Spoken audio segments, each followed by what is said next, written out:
Boa noite, meus amigos. Boa noite, minhas amigas.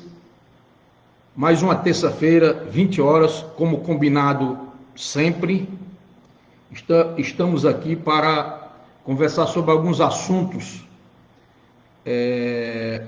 de relevância para o nosso estado, para a nossa região, para o nosso Dueré e para o nosso país. E gostaria, nesse momento, de dizer que sou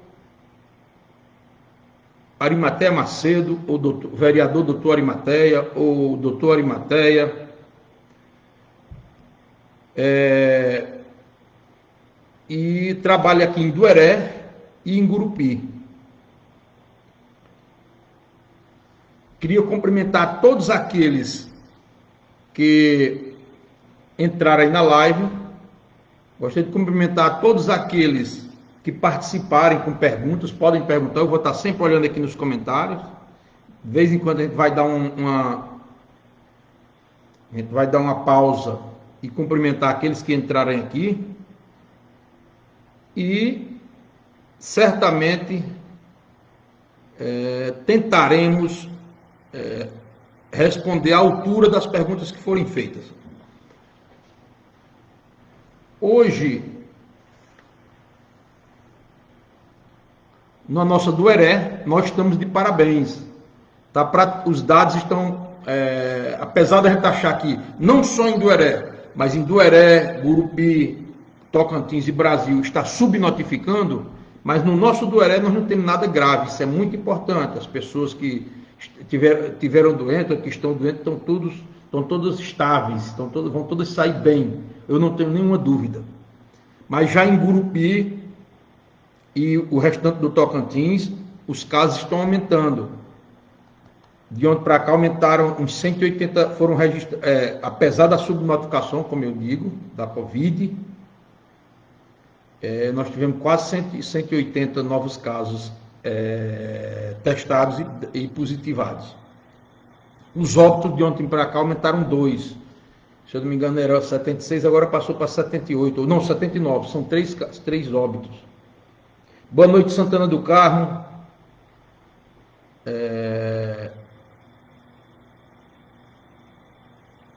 Eu gostaria de falar sobre essa questão da Covid bem breve, porque tem vários assuntos gravíssimos, vários acontecimentos gravíssimos que ocorreram no Brasil nesses últimos dias, e é importante que a nossa região fique sabendo disso, o que é que está acontecendo em nível nacional e em nível estadual, que poderia até atingir nível estadual, que foi o que aconteceu hoje. Uma denúncia gravíssima do ex-ministro da Justiça, Sérgio Fernando Moro. Vamos já falar sobre isso. O que eu queria falar sobre a Covid era assim: eu estou muito preocupado. O nosso governo federal, municipal, estadual, todas as esferas governamentais, desde o início que não vêm juntas. O município e o estado fazendo determinado tipo de política relacionada ao coronavírus, e o governo federal fazendo outra contrária. Isso é prejudicial para a sociedade. Isso foi muito prejudicial para a sociedade. Eu estava hoje no Gurupi fazendo umas compras e encontrei um amigo que era fazendeiro no Dueré e agora é fazendeiro lá na Santa Rita. E ele me levantou uma questão interessante. Ele me perguntou por que não... Aliás, ele disse: por que está aberto esse mercantil, esse comércio, esse supermercado? E por que aqui tem... que entra centenas de pessoas por dia? E a minha loja, que entra no máximo 15 pessoas por dia, está fechada. Aí eu, de pronto, já respondi. O que ocorre é que os governos estaduais e municipais faziam a defesa que a ciência orientava, e o presidente da República, o seu governo, defendia o que ele queria que acontecesse. Quer dizer, não se pode ter outra visão quando a questão é nacional e de saúde, a não ser ouvir os médicos, ouvir os cientistas da área, ouvir os órgãos representados, que representam a área. Logo, inclusive ele deu até uma proposta muito boa. Se no começo da pandemia, a pandemia está na China, vai chegar aqui, está na Europa, vai chegar aqui. Nesse tempo que estava chegando aqui, que foi mais ou menos 2 meses, se o governo federal, estadual e municipal tivesse tomado uma atitude drástica com relação ao coronavírus, teria sido bem mais suave a curva de mortos e de casos no nosso país. A comparação maior é Portugal, é a própria China, é a Argentina, o próprio Paraguai. Eles fecharam tudo. Se o Brasil tivesse fechado, ele disse, se o Brasil tivesse, o meu amigo que eu conversei com ele, disse, se o Brasil tivesse fechado 60 dias, tudo, não só era supermercado e tudo, se discutia durante esse momento uma logística para entregar, para vender alimentação para o povo. Entregar em casa, alguma coisa desse tipo. Mas se tivesse fechado 60 dias, inclusive, que eu acho que era até impossível, comércios essenciais, serviços essenciais, mas a proposta dele de fechar tudo era interessante. Agora, nesse momento, reabrir, como estão fazendo, quando o Brasil está subindo a curva, quando está morrendo mais gente todo dia, é temeroso, é preocupante fazer com que essa curva aumente, porque o número de pessoas que vão perder a vida vai ser bem maior. Nós já estamos hoje com 31, quase 32 mil óbitos. Nós estamos com quase 570 mil casos testados e confirmados. Mas também nós estamos com 241 mil pessoas recuperadas. Isso é interessante. Só que 31 mil mortos, 32 mil mortos, é muita gente, muita família chorando, muita família triste, muitas pessoas magoadas, sofrendo.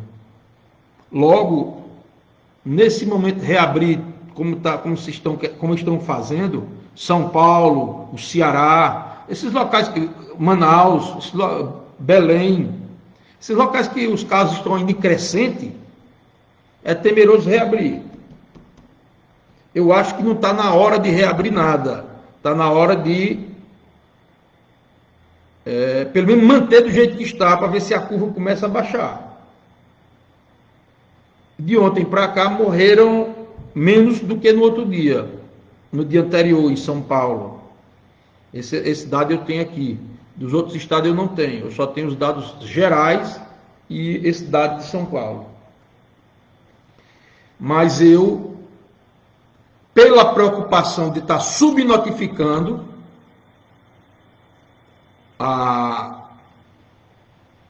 os casos de coronavírus no Brasil, e não sabendo, e a ciência não tendo ainda um padrão de como o vírus se comporta nas pessoas,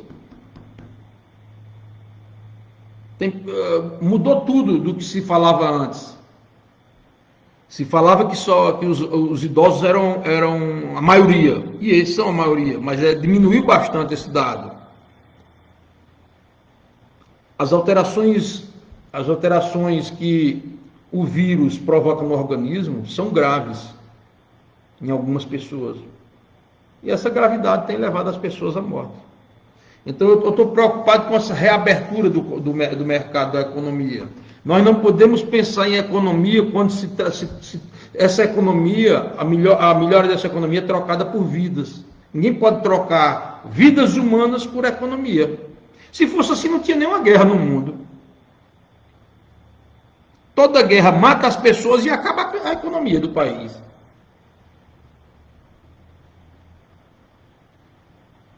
Então, nós não podemos esquecer que a vida não tem retorno. Nós não traremos nossas pessoas que se foram. Então, eu sou contra a reabertura do jeito que está sendo feita agora. Eu sou contra. E depois, no futuro, vocês vão dizer bem que o doutor Matéia, escutando a ciência, foi contra a reabertura do mercado, da economia, no começo de maio. Ou no começo de junho, quer dizer, me perdoe. A reabertura da economia, se for positivo, qualquer coisinha, eles vão fazer festa de São João, festa de São Pedro, quadrilha e tudo mais, e vai dar problema. Se essa reabertura que está sendo feita agora positivar um pouquinho, pelo menos empatar, a curva pelo menos não aumentar, ficar no que está, eles vão querer reabrir os estádios de futebol, as igrejas, do jeito que eram antes. Então, minha preocupação com a Covid é essa. Eu queria agradecer a presença do professor Deurivaldo Marinho, de Raimunda Goretti, esposa do meu amigo Walter Moreira, Nigiano Batista, meu primo, boa noite a todos vocês, Josimar Ferreira de Souza, Cabra Bom, mora lá em Gurupi. O que você faria se fosse o presidente? Rapaz, isso é uma honra para mim, eu vou lhe responder. A minha visão do que é que eu faria nesse momento com relação à Covid, com relação ao coronavírus. Eu me alinhava com os prefeitos e governadores, tinha humildade de me curvar as atitudes deles, que foram as mais certas possíveis, dentro dos ditames da ciência, dentro dos ditames da Organização Mundial de Saúde e dentro dos ditames dos demais organismos internacionais de pesquisa e estudos sobre o coronavírus. Financiava o que fosse possível para aumentar o número de leitos de UTI, para proteger a vida. Não congelaria o salário do funcionário público, porque o funcionário público não pode pagar isso. Quem tem que pagar isso é a nação, é o país. Tem reserva para isso, tem como tomar dinheiro emprestado para isso. O povo é que não pode pagar mais dívida do nosso país. Então, esse alinhamento com os estados e municípios, com uma quarentena, pagando o auxílio emergencial da Covid em dias, aumentar para R$1.000, um salário mínimo para cada pessoa, fazer um cadastro adequado para gente rica não ficar recebendo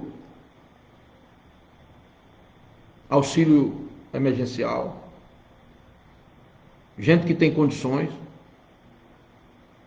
não está recebendo. Isso teria sido fundamental. E combinaria entrando em contato com os prefeitos e governadores e estando alinhado com ele com relação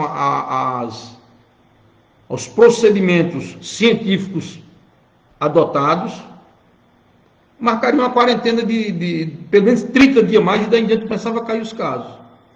30 dias mesmo, aberto só serviços essenciais, fechado tudo, o exército na rua, a polícia na rua, o Detran na rua, o Demutran, onde tiver guarda municipal, todo mundo na rua trabalhando, pagando extra para todo mundo, ficar o máximo de gente possível, e controlaria a pandemia. Não tem outra maneira. Só existe essa maneira. Quarentena, afastamento das pessoas, afastamento social e usar máscara. Mas se os governos tivessem alinhados, 30 dias de quarentena era suficiente para essa curva cair lá embaixo. Ou seja, mais um mês ou dois de auxílio. E ajudar não, dar oportunidade aos pequenos empresários. Eu recebi reclamação hoje de vários, que o governo não fez nada para o pequeno. De início liberou 1 bilhão e 200 milhões, 1 trilhão e 200 bilhões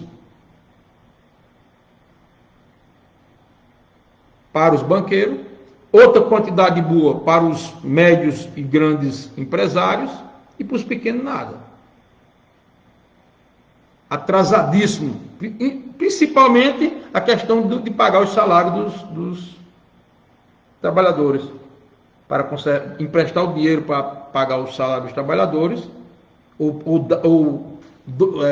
dar mesmo o dinheiro para os pequenos, que é quem sustenta, quem gera emprego no nosso país são os pequenos, é a grande maioria.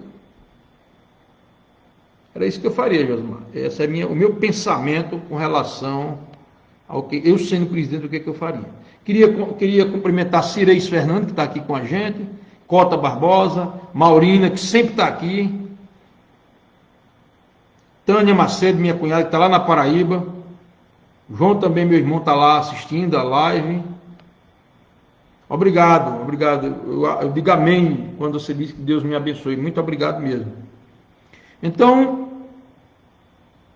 essa era a minha visão com relação a eu sendo presidente da República.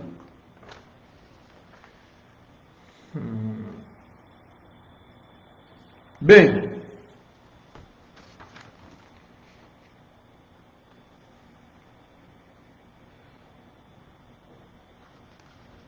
eu tenho duas grandes preocupações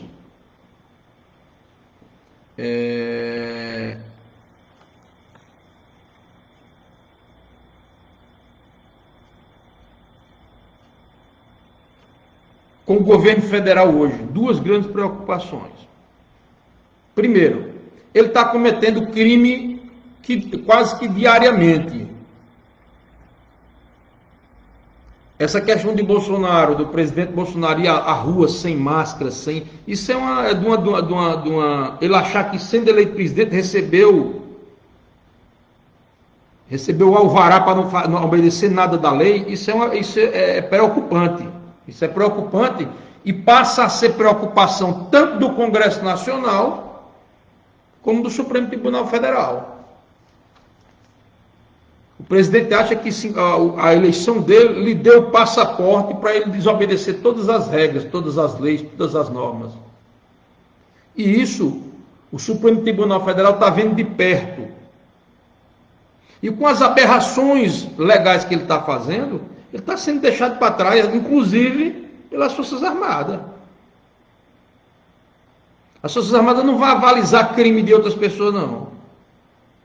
Bolsonaro acabou de tirar um ministro da Justiça para proteger seus filhos, para proteger seus amigos, como ele mesmo disse, na reunião de 22 de abril.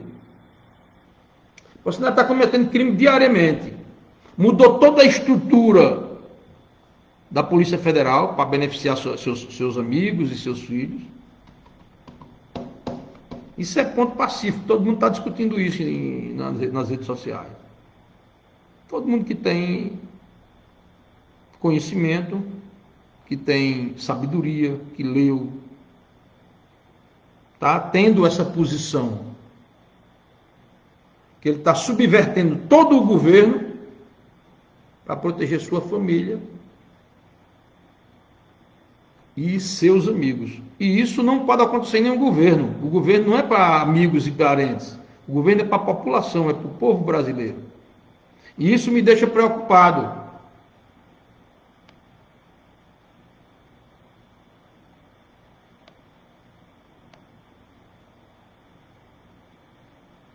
Olha o que é que o ministro Celso de Mello pensa. A conduta presidencial configura crime de responsabilidade. Ou seja, tudo que Bolsonaro está fazendo de errado configura crime de responsabilidade. Ele é exemplo. Ele não pode ser exemplo fazendo as coisas erradas, não. Como é que depois a justiça vai prender um camarada e ele vai, não posso ser preso, não. O presidente disse que não é para obedecer a lei. Se a lei é para todos, Bolsonaro está embaixo, está sob o regramento dessa lei. E tudo que ele tem feito, desde o início do governo até hoje, a maioria das vezes, é contra a lei.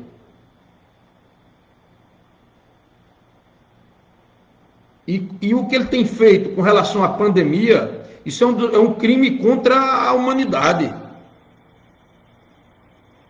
A pergunta que Josimar fez para mim instante responde isso aí. A pandemia só está no limite que está hoje porque o presidente Bolsonaro divergiu da ciência, inventou tratamento sem fundamento científico, sem evidências médicas.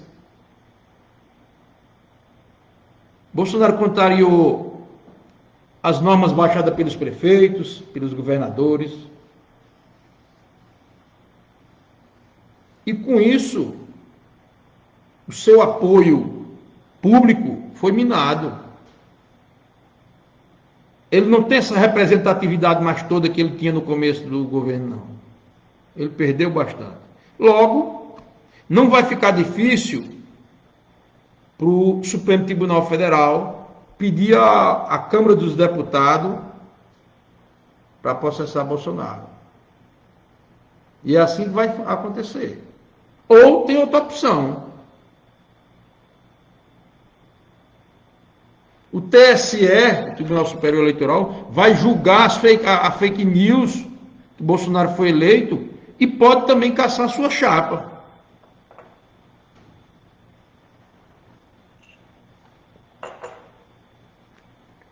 É outra situação que o Bolsonaro tem. Tem dois tribunais que podem caçá-lo.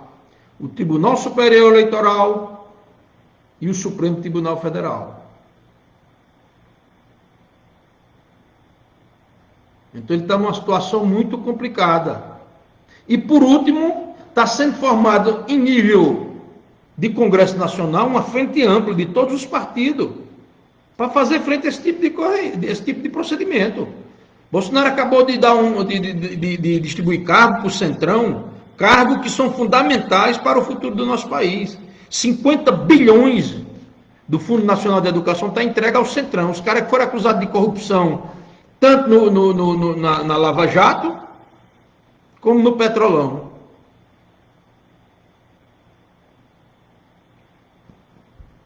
Como é, a merenda escolar está completamente comprometida. Se o dinheiro está na mão desse tipo de gente. Os livros didáticos. Que é com esse dinheiro do Fundo Federal, Fundo Nacional de Educação. Então, Bolsonaro está em duas situações que é iminente, aliás, três situações. TSE, Supremo Tribunal Federal e o Congresso Nacional. E a de hoje, a atitude que ele tomou hoje, selou tudo. Eu vou ler para vocês a acusação que o ex-ministro Sérgio Moro fez hoje de Bolsonaro.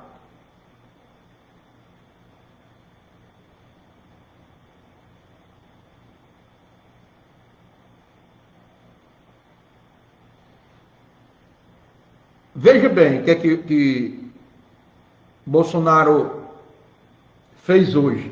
Aliás, que Sérgio Moro fez hoje, com a acusação que Sérgio Moro fez hoje ao presidente Jair Bolsonaro. Um instantinho, por favor. Eu gostaria de cumprimentar Jéssica Marinho, Madalena Souza,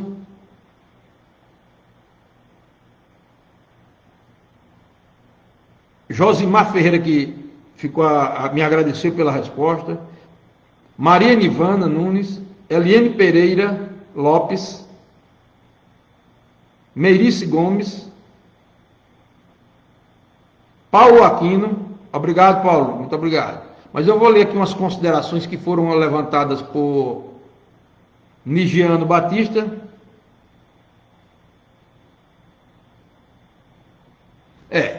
O carnaval, ele está dizendo que o Brasil lucrou milhões com a festa de carnaval e gastou trilhões com vidas. Perfeitamente. Vamos lá. Tânia Macedo. Perfeitamente, Tânia. Isso que você fala, é por isso que eu defendo que as pessoas não devem morrer. A força geradora, impulsionadora das riquezas é o ser humano, é o homem, é o trabalhador, é a mulher trabalhadora. Essa é o que, por isso que a gente defende a vida. O que Tânia está escrevendo aqui é de fundamental importância. Não tenha dúvida que o que faz com que se gere emprego, ou melhor, se gere riqueza, se gere lucro, é o povo, é a população, são os trabalhadores, são as trabalhadoras. Se os trabalhadores brasileiros e as trabalhadoras soubessem a força que tem, o Brasil era diferente. Nós somos 85% da população e somos governados por 15%. Então não é natural o que está acontecendo no Brasil hoje. É importante que os trabalhadores retomem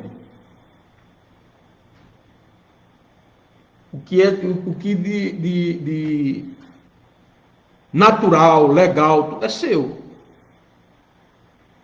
Não existiria nenhum rico se não tivesse o trabalhador para ele explorar, para ele pagar mal, para ele fazer com que ele fez agora a reforma trabalhista, a reforma previdenciária, só para prejudicar o trabalhador, tirar direitos, tirar conquistas. Quantos companheiros não morreram no passado para se ter os direitos que foram surrupiados agora no governo Bolsonaro e Michel Temer? Então você falou uma coisa interessante, Tânia. A vida das pessoas é super importante com a nação.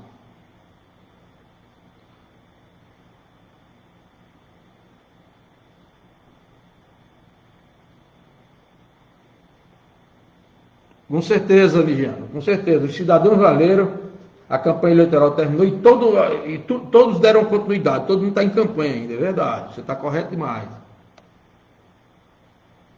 João Lavor. Doutor Arimatea, hoje o Brasil tem o governo da morte. Ou os nossos notórios tomam atitude, ou este país vai para o espaço. Com certeza, não tenha dúvida. Já atingiu o que Bolsonaro falou em 99. O Brasil só ia ficar bom se morresse umas 30 mil pessoas. Já morreu 30 mil e não melhorou nada. Bolsonaro mais uma vez errou, cometeu um crime, um genocídio. Não tenha dúvida, João, que ele cometeu um genocídio. É culpa dele o que está ocorrendo no Brasil hoje, não tenha dúvida disso. O desrespeito às autoridades, a invenção de tratamentos que não existem, tudo isso é culpa do presidente Bolsonaro. Perfeitamente. Obrigado, meu irmão. O Wilson Oliveira, que está lá no Ceará, grande iniciado. Eu queria lhe parabenizar, amanhã é seu aniversário. Meus parabéns, meu irmão.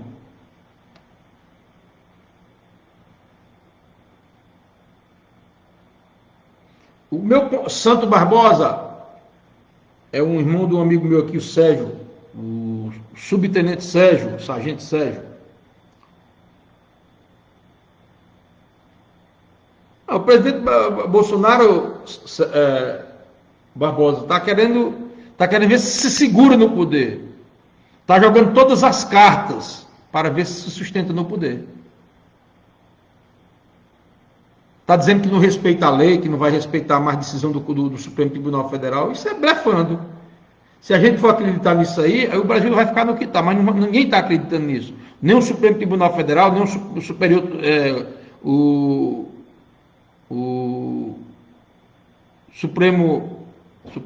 Superior Tribunal Eleitoral, nem o Congresso Nacional, nem o povo está mais acreditando nele.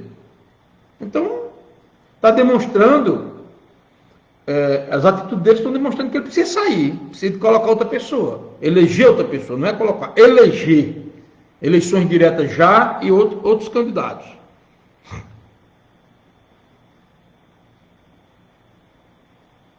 Obrigado, Padre Marco Aurélio.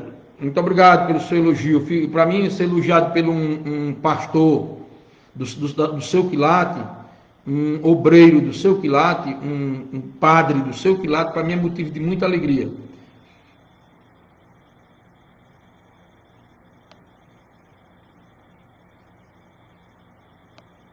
Isso, Maria de Fato. Morreram no Brasil, hoje foram a óbito 1.226. Eu não tinha visto esse dado. Eu só tinha visto o dado nacional. Mas é muito importante isso aí. Isso aí a tendência é aumentar. Trabalhos de grandes centros, como a Universidade John Hopkins, Oxford, na Inglaterra, a USP, eles pensam, pelo andar da carruagem, pela situação que o Bolsonaro está deixando no nosso país, que vai chegar a 80, 100 mil pessoas de morte.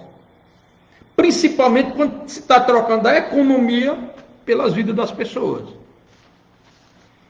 Repito só o que eu falei nesse instante. Bolsonaro tem que dar o braço a torcer, pedir perdão ao Congresso Nacional, pedir perdão ao povo das coisas que está fazendo, se juntar aos governadores e prefeitos, abrir os cofres da nação e resolver esse problema. Ainda está em tempo de diminuir essas mortes, pelo menos para 30 mil, para 40 mil, 50 mil pessoas. É muito triste, é muita dor. Mas é melhor, menos ruim do que 100. É menos ruim do que 100, do que 200 mil pessoas. Bem, pessoal, a outra pérola de Bolsonaro, o outro crime que ele cometeu hoje, isso é um crime, que se for verdade o que o ministro Sérgio Moro colocou no seu Twitter. Veja bem, as políticas de flexibilização que ele quis colocar com relação às armas, sobre as políticas de flexibilização de posse e porte de armas, são medidas que podem ser legitimamente discutidas, mas não pode pretender, como desejava o presidente, que sejam utilizadas para promover espécie de rebelião armada contra medidas sanitárias impostas pelos governadores e prefeitos. Ou seja, o presidente estava com a ideia de liberar as armas no Brasil, está com a ideia, para quando ele precisar do povo armado, o povo ir para a rua, contra os governadores e prefeitos, que tomaram decisões baseadas na ciência, baseadas na OMS, contra os empresários que ele defende. Luciano Hang, dono da Havan, que deve ser repudiado por todas as pessoas de bom senso, todos aqueles que não são fascistas, devem deixar de comprar nessa empresa. Por quê? Porque esse camarada foi quem fez as fake news. As acusações na CPI das fake news só o caminho que leva é por nome de Luciano Hang e de outros empresários. O dono do Boticário é da Natura, um camarada desses aí. Então, Bolsonaro quer usar armas contra os governadores e prefeitos. Você já viu uma situação dessa? Se isso que o Sérgio Moro acabou de dizer no Twitter for verdade, é de uma aberração fora do comum. Eu vou baixar essa imagem no computador e daqui a pouco eu vou botar no WhatsApp, vou botar no Facebook, para vocês olharem e ver o que é que Sérgio Moro escreveu. Está assinado por ele. Daqui a pouco vai estar no Facebook. O camarada quer liberar as armas para civis e milicianos,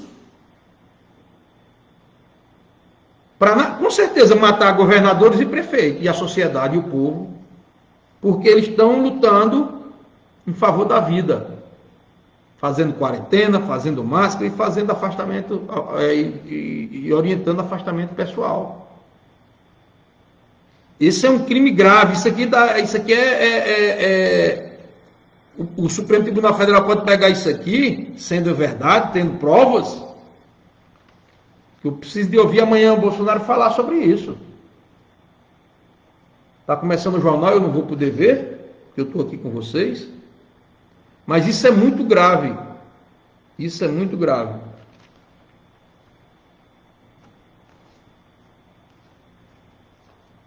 Bem,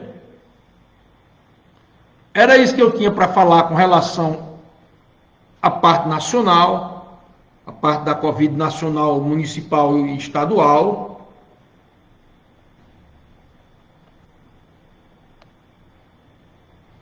E, para fechar, eu queria falar sobre o atentado nos Estados Unidos.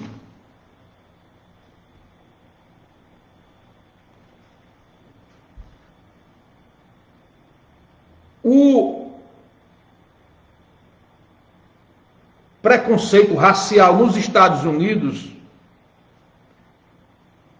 está no sangue dos de origem inglesa, dos americanos de origem inglesa.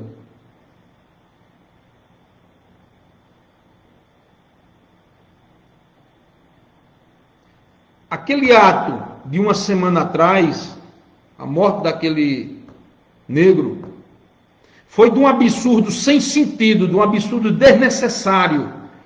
Como é que você mata como é que você asfixia uma pessoa que já está imobilizada, que está desarmada, que está contida? Isso não tem que ser repudiado só nos Estados Unidos, não. Tem que ser repudiado no mundo todo, inclusive por mim aqui nesse momento. Mesmo sendo um vereador apenas, sendo um médico apenas aqui de uma cidadezinha do interior, do Tocantins. Mas isso deve ser repudiado por todos nós.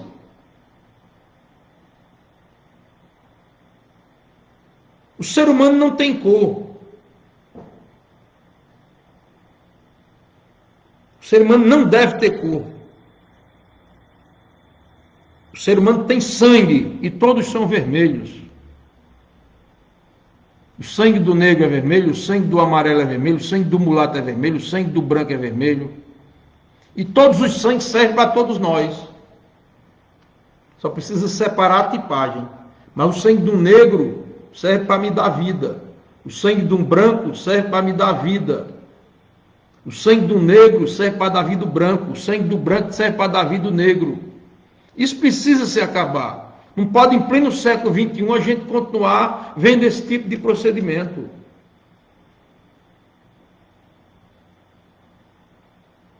Para que nós não façamos isso, é importante que nós leiamos, nós nos fechemos nas nossas bibliotecas, ou procuremos as públicas, ou procuremos na internet, o que foi o sofrimento dos negros, explorado pelos brancos na África, e vendido como escravo para o Brasil, para a própria Europa, para a América do Norte. Isso que aconteceu essa semana está incrustado nos brancos dos Estados Unidos, em parte dos brancos dos Estados Unidos, em parte, me perdoe, não estou generalizando. Isso ainda é resquício da escravidão.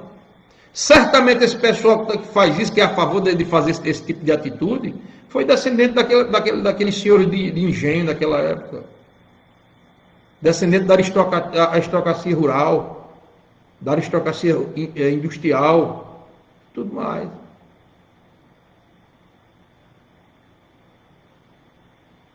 Eu pus hoje no WhatsApp um versículo bíblico que mostra que o que nós não queremos, o que eu não quero para mim, eu não posso querer para outra pessoa, rapaz. O amor precisa se espalhar nesse país, nesse mundo. Nós não podemos ficar inerte numa atitude dessa que houve nos Estados Unidos essa semana. Nós todos temos que fazer uma reflexão. Essa atitude foi correta? Eu já fiz a minha reflexão. Foi completamente errada.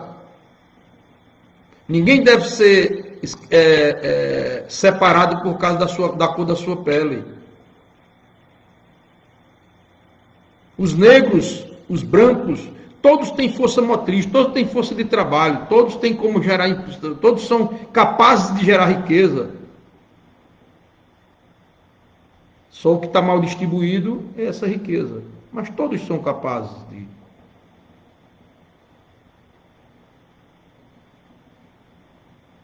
Então, meus amigos, eu queria deixar aqui o meu repúdio ao que houve nos Estados Unidos. Queria dizer que eu não tenho nenhum tipo de preconceito. Eu não sinto vontade de ser oposição a LGBT, a negro, a índio. São pessoas como nós.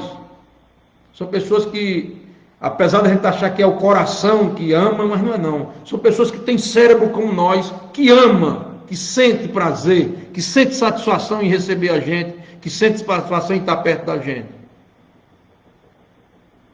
Então nós não podemos ver ninguém pela cor da pele.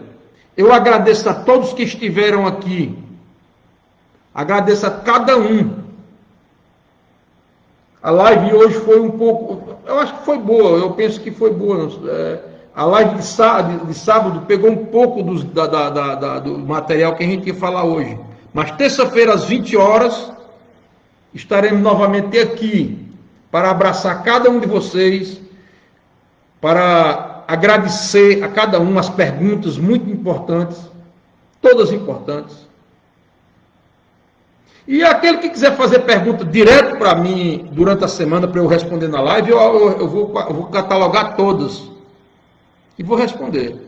Só é usar o Messenger, que é um programinha do Facebook, que manda a mensagem direta. Ou o WhatsApp. O meu WhatsApp é 999665055. 63 aqui do Tocantins. Se alguém tiver pergunta, eu vou catalogar todas e vou responder. Nessa live vai ter uma sessão perguntas e respostas.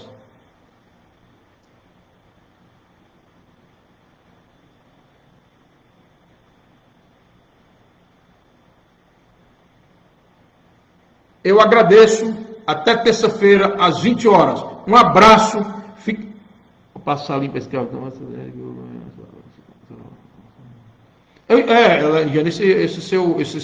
Esse seu comentário me fez retornar aqui um pouquinho a live. Realmente, está no momento da gente passar a limpo a escravidão.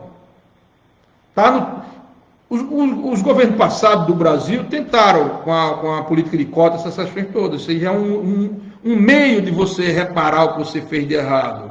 Um meio de você dizer assim, olha, você tem que ter uma oportunidade, porque os outros tiveram mais do que você. Como é que um negro que vive na periferia, é pobre, compete com um rico branco, que mora lá no centro da cidade, que estuda nos melhores cursinhos? Como é que ele vai fazer uma boa prova no Enem? Não tem essa possibilidade. Logo, as políticas públicas brasileiras têm que se voltar para a diminuição da desigualdade social. Que o presidente Lula fez, a ex-presidente Dilma, Bolsa Família, tudo isso mais. Essas são políticas públicas que dividem dinheiro. E a renda mínima, que o ex-senador Eduardo Suplicy prega. O brasileiro pobre ele tem que ter uma renda mínima. Tem que ter uma renda mínima. Então, muito bem, essa é muito boa a sua colocação. Isso, Tânia, o povo brasileiro não conseguiu quebrar a corrente da escravidão. Mas os ricos e os de classe média podem se reunir e saber que todos nós somos irmãos e começar a renunciar parte do seu lucro para que o mais pobre tenha condições de viver, tenha condições de passar uma pandemia dessa sem pegar dinheiro nenhum do governo. Se o povo brasileiro tivesse poupança, não precisava ninguém estar dando nada a ninguém, só precisava o governo dizer, está parado todas as fábricas. Quem ia chiar era o empresário, mas o trabalhador ia ficar dentro de casa e não ia morrer, não ia entrar nos ônibus cheios, nos trens cheios e morrer, como está acontecendo. Só está morrendo pobre. A maioria das pessoas que estão morrendo são os pobres. Eu espero que depois tenha um levantamento sobre isso. Tem uma pesquisa interessante de casos sobre os óbitos. Qual a classe social que você pertencia? Qual o seu salário? O que é que você se alimentava? Isso é que vai ser importante também para a gente dizer que a desigualdade é muito grande em nosso país e precisa ser mudada.